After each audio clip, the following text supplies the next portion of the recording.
Hello, sport club student athletes. My name is Tim Collins. Hopefully, I've had the pleasure to meet you all. And if I haven't, hopefully, I'll be able to see you in face to face this fall semester. I'm your senior coordinator of recreation, and today I will be acting as the SEC advisor. And yes, I have the privilege and honor to talk to you all about the advisor handbook, right? So, this module is going to basically give you all the proper tools to go ahead and navigate our advisor handbook. And the reason why that's essential is as an advisors to our student organizations, they all play a crucial role in the success of CSUMB students, but more importantly, the sport club student athletes, right? This website is going to be loaded with resources to help our advisors become really more effective advisors, okay? And please browse through the tools at your own time. And if you have any questions, please, by all means, go ahead and reach out to me if you have any questions moving forward. So let's jump into it. I'm hoping I can take you all through this advisor handbook within 30 minutes, okay? Rapid fire 30 minutes. So please hold your questions till the end. And then at the end, you're going to go ahead and shoot those questions over to me in an email at tcollins@csumb.edu or sec@csumb.edu. So let's go ahead and jump in, shall we? All right, so here's what we have on our agenda. Our overview today is we're going to talk about the advisor's expectations, so the role of the advisor, what student life expectations look like, some advisor trainings, as well as also council advisors. Then also the advisor risk management portion we'll talk through.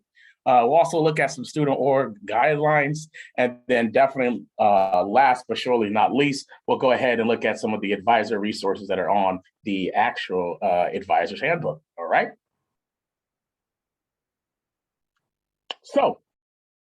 So where is the advisor handbook, huh? That's a great question. Let's find out where that is. So what you're going to do is you're going to type in csumb.edu/clubs.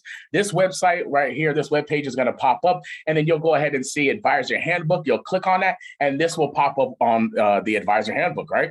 That was quick. So let's go ahead and talk about the advisor expectations, shall we? And look at, once again, the role of the advisor, expectations, student life expectations, some advisors training, as well as also council advisors. So the first one is the role of the advisor, right? So once again, as a student organization, this is something that I would highly encourage you all to go ahead and do with your advisor within the first 2 weeks of school.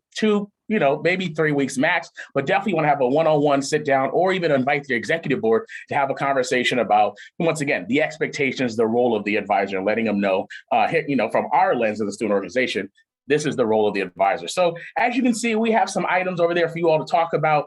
As a role of advisor, they need to be an educator, a mentor, a team builder, conflict mediator, reflective agent, motivator. I think also this one right here too, the policy interpreter, right? Really letting them know what you can and cannot do. And also just the follower, I think these are some of the things that, we want to make sure that our advisors know their role as the advisor, and so that they can, once again, help you all become really thriving organizations, right? So let's look at the next thing. Student life expectations. Once again, all of our student organizations are under and housed under student life. So some of the expectations we have right here, we want to make sure that they are a campus security authority, so a CSA. They have to take that training annually.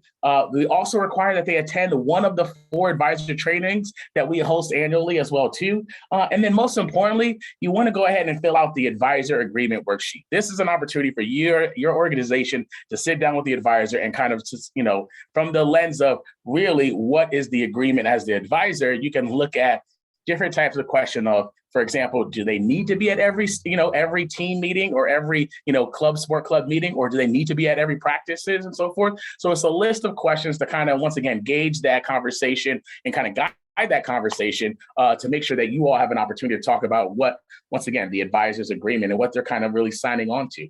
And then we have, like I said, advisor training. So we host 4 advisor trainings. They change, the dates and so forth change every year. We usually try to host 2 per semester, so a total of 4 advisor trainings. And then also our council advisors is on there. So once again, I'm Tim Collins. I oversee the Sport Club Council, as well as also there are 2 other advisors who oversee ICC and MGC as well too.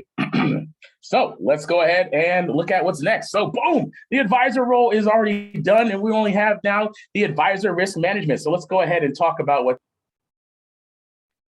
So our advisor risk management, let's talk about it. So this is a quick thing for advisor risk management. We want to make sure that when your advisor clicks on advisor risk management, we have an opportunity to really look at, some really essential components to, once again, the risk management. So lenses, you're looking from the lens of risk management. We want to make sure that your advisors kind of think of the 5 steps to analyzing risk. We want them to also look at our risk management matrix as well, too. And then ways to manage risk, right? And then also there are some risk management training, right? So let's go through it right now and talk about it. So the 5 steps to analyzing risk. Once again, all advisors should make sure that they're aware of, the 5 steps of analyzing risk, right? And so the first thing you want to do is identify the risk, right? Second is analyze the risk, evaluate the risk, treat the risk, and then of course, monitor the risk, right? So as student organizations, make sure that your advisors are aware of the 5 steps that we like to train our advisors and make sure that they're aware when it comes to analyzing the risk, okay? The next one is our risk management matrix, right? So this is the opportunity for your advisors to kind of look at the matrix and see likelihood to impact, where does this event fall, right? So you want to use this matrix to really help you analyze and evaluate the risk associated with an event or any activity. And then also the next thing is the ways to manage risk, right? So here are some ways that we like to train our advisors on how to, once again, manage risk, right? So treating risk should always include more than just one approach, right? So consider what different avenues you can take to manage and monitor the risk before, during, and after an activity or event, right? So we like to teach avoid, mitigate, transfer, and accept, right? These are the ways we like to, once again, make sure our advisors are managing risk, okay? And the last but sure not least is our risk management and training. So when your advisors click on that right there, they will pop down some trainings, once again, some extra training for our advisors when it comes from, once again, analyzing the risk and where, as an advisor, where they're able to help and support you all as student organizations. All right. All right, boom, that one's done. Next one, let's talk about our student org guidelines. And I promise you, we'll once again finish this under 30 minutes. And I don't know if anyone is tracking the time, but I think we might do it. All right, so let's talk about our student org guidelines. This is by far probably the fastest slide here. All right, so because what happens is on this page, once you click on that student club and organization guidelines, that's going to take you right here to this student handbook. Okay, so we want to make sure that our advisors are aware of all of our student club and organization guidelines. So when they click on that, that's going to bring them to their student handbook. And then that's pretty much as simple as that. And then the last one is our advisors resources, right? So we want to make sure you all are aware of all the advisors resources that we once again have found. And we want to make sure that we put them on our advisors webpage so that they have an opportunity to go ahead and look at the advisors resources. So let's talk about what they are, right? So once again, clicking on the advisors resources, it's going to pull you to this mecca of information that once again, I think all thriving organizations need to make sure they're having these conversations with their advisors. So once again, they're looking at that advisors agreement worksheet, right? They're also looking at the advisor month-to-month checklist. These 2 documents are crucial for all of our student organizations, our thriving organizations, to make sure they're having these conversations for their agreement with their advisor, but also more importantly, what your advisor should be doing month to month, right? Checking up on the club, okay? Another thing is advisor event planning question. Let your advisors know that here are some resources around event planning and questions they should be thinking of, or at least asking you all when you are talking about specific events or traveling that you all are looking to do. These are, once again, has great questions inside of there for advisors when it comes from, once again, the event planning side of the house, okay?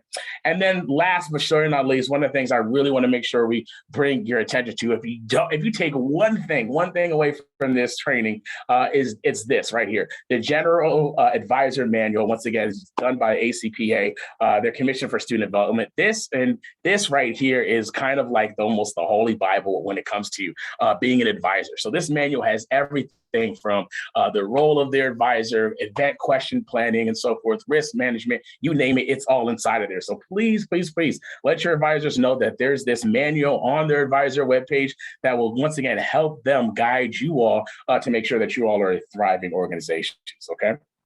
And then surely but not least, we have all of our advisors. Here are some examples of some of our past advisors training sessions. So we had just our advisors basics, advisor 101, risk management, and also that officer transition, which is very crucial when we get into the spring semester. Boom! Hey, look, the advisor resources, that's done. As you can see, our agenda overview is complete. So thank you all for attending the advisor handbook session and training. I want to make sure, once again, you all had an opportunity to kind of see what's all inside of the advisor handbook. And once again, you can encourage your advisors to not only look at the advisor handbook, but also to, once again, go over maybe the advisor agreement worksheet with you all. Maybe even look at a month-to-month checklist of what those advisors should be doing, right? You also can let them know, here's some of the, from the lens of risk, here are some things you want to do, mitigate, right? You want to transfer some of these type of, conversations that, or notes that were inside of these trainings that we just went through. You definitely want to go ahead and take an opportunity to go ahead and share that with your advisor.